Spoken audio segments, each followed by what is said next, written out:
ہمارے ایک بہت بڑے بزرگ تھے، ان کا نام تھا حمزہ عینی۔ ان کے پاس ایک پنڈت جی آئے اور پنڈت جی نے کہا کہ حضرت صاحب ایک مسئلہ پوچھنا ہے۔ علامہ حمزہ عینی ماریروی سے کہا ایک مسئلہ پوچھنا ہے۔ بولے آپ کے یہاں یہ عقیدہ ہے تقدیر کا کہ دانے دانے پہ لکھا ہے کھانے والے کا نام، تو یہ بتائیے کہ اس دانے پہ کس کا نام لکھا ہے؟ وہ بہت بڑے ولی تھے، صاحب کشف تھے۔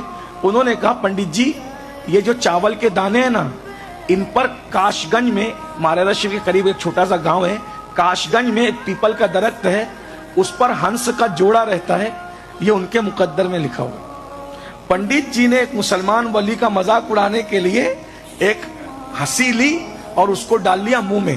یہ سچا واقعہ ہے۔ آج کل پڑھے لکھے لڑکے ان سب چیزوں کا بھی مذاق اڑاتے ہیں، لیکن ہم لوگ روحانیت سے تعلق رکھتے ہیں، ہم اس پہ ایمان رکھتے ہیں، کیونکہ اللہ اپنے دوستوں کو بہت نوازتا ہے۔ تو بہرحال تو اس نے منہ میں ڈال لیا اور ہنسنے لگا۔ دیکھا آپ کی تقدیر کا عقیدہ تو ختم ہی ہو گیا۔ آپ کہتے تھے تقدیر میں جو لکھا وہی ہوگا، میں نے تو کھا لیا نا ان ہنس کے حصے کا رزق اس بزرگ کا۔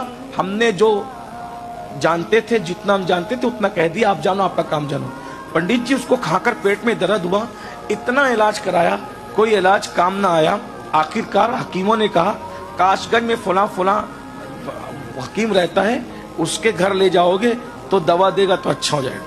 اس کو بیل گاڑی پہ ڈالا پنڈت جی کو، اور پنڈت جی بیل گاڑی پہ ڈال کر کے پیٹ میں تکلیف تھی، تڑپ رہے تھے، لے جا رہے تھے۔ کاش گنج آیا، وہاں پر پنڈت جی کو الٹی ہوئی، چاول کے دانے نکلے، اور اس کے بعد ہنس کا جوڑا نیچے آیا اور انہوں نے چک کر کے واپس اوپر چلے گئے۔